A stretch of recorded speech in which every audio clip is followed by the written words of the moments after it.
Why are you building muscle but not losing fat? The simple answer is you're rocking those strength workouts, pushing hard in the gym, but overeating and eating portions that are not in line with your goals. We think calorie surplus to build.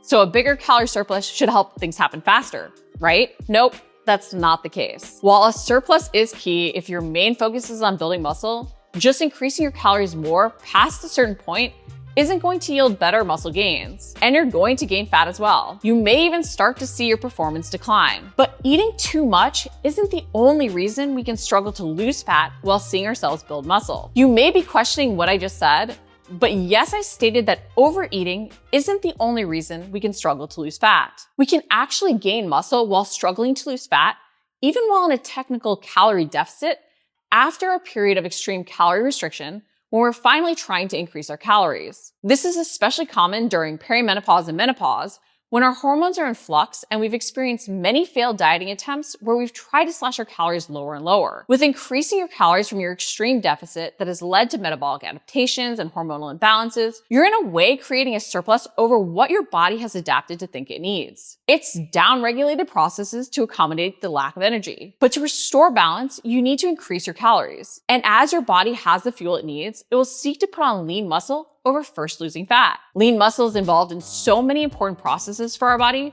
so building it to restore metabolic health and balance is key. And ultimately, this will help us lose fat and look leaner. It can just be frustrating in the process as we see the scale increase and even clothing fit tighter as we add muscle before we lose fat. But there are ways to help yourself see that recomp happen faster. And I want to talk through not only the nutritional changes you need first, but also 2 forms of cardio that may be key. So first, those nutritional changes.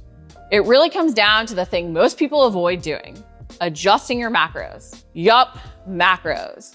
The non-diet diet so many people avoid because it seems hard and tedious and boring. Who wants to weigh and measure everything? But it's like baking a cake. If you weigh and measure everything in the recipe, it's going to turn out better the first time. Macros and tracking them are your recipe for results, especially if you have a plan laid out. Weigh and measure your portions so you know what you're truly consuming. It even gives you the power to tweak and adjust more accurately. The thing is, there's no way around hard changes if we want a new and better result, especially as fast as possible. And the more we take time now to learn and truly do things precisely, the better and faster things turn out. While you may feel like you're eating clean and healthy already, that doesn't mean your portions are fully in line with what your body needs and goals are. Each macronutrient, the protein, carbs, and fat that we consume, all impact our body in different ways. How we adjust the portions we consume, therefore, has a huge impact. Less active, you may need fewer carbs. More active, you may need more. And not eating enough could actually lead to thyroid issues. Fear of fat may make you fat. Undereating fat, with the increase in inflammation we see during menopause, could only make things worse. And not eating enough protein?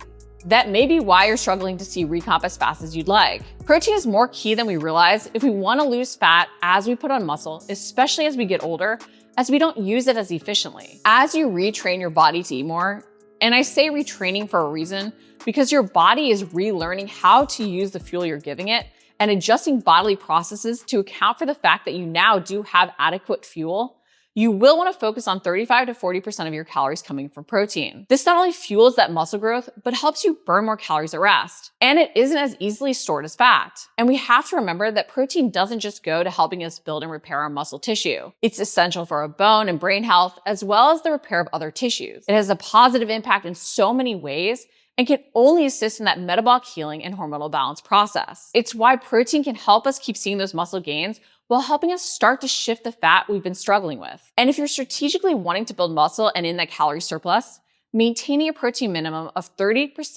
can even help you continue those muscle gains while avoiding gaining any unwanted fluff in the process. Now, as important as your macros and diet are to helping you see that fat loss you want while building muscle, your workouts still really matter. You cannot exercise your diet, but when both your diet and your workouts work together, results are better and faster. Strength workouts are hands down essential. They help you build that lean muscle and ultimately improve your metabolic health. They'll help you look leaner long term. But specific forms of cardio can help in the situation where you're seeing those muscle gains, but the fat isn't budging. This doesn't mean start logging those miles and turn to tons of steady-state cardio.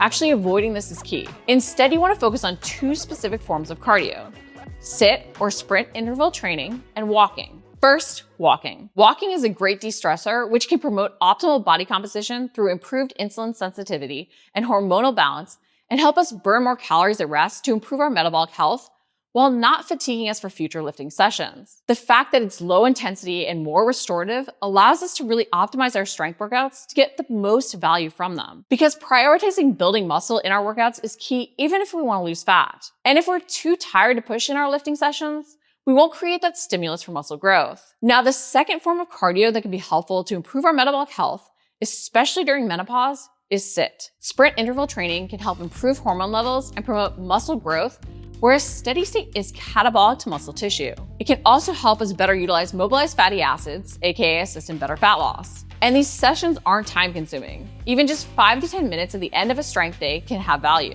More isn't necessarily better either. Intensity of these short bouts is what make them work. So adding in more rounds or a longer session would defeat the purpose. To add in sit, you want to use work to rest intervals of 8 to 30 seconds sprinting to 12 to 90 seconds resting. So rest does vary from half the time you sprinted up to 3 times the length you worked. About 5 to 8 rounds is all that is needed, with 10 rounds max being done. 2 to 3 times a week of sit along with walking is an amazing addition to your lifts. Sit is hard, quick bursts where you're focused on maximal effort. They should feel horrible, but be over before you know it. And don't just think longer work and less rest is better. The combination of some longer rest periods and some shorter rest periods is what helps improve your recovery, work capacity, and see that body recomp magic happen. So if you've been frustrated that you've gained muscle but haven't lost fat, step back to assess your current calorie intake. If you've gone crazy with the surplus, back off of it. If you're retraining your body to eat more, don't stop trying to bump calories. But with both, take a look at your macros. Focus on that protein, and then consider tweaking your routines to include these 2 forms of cardio.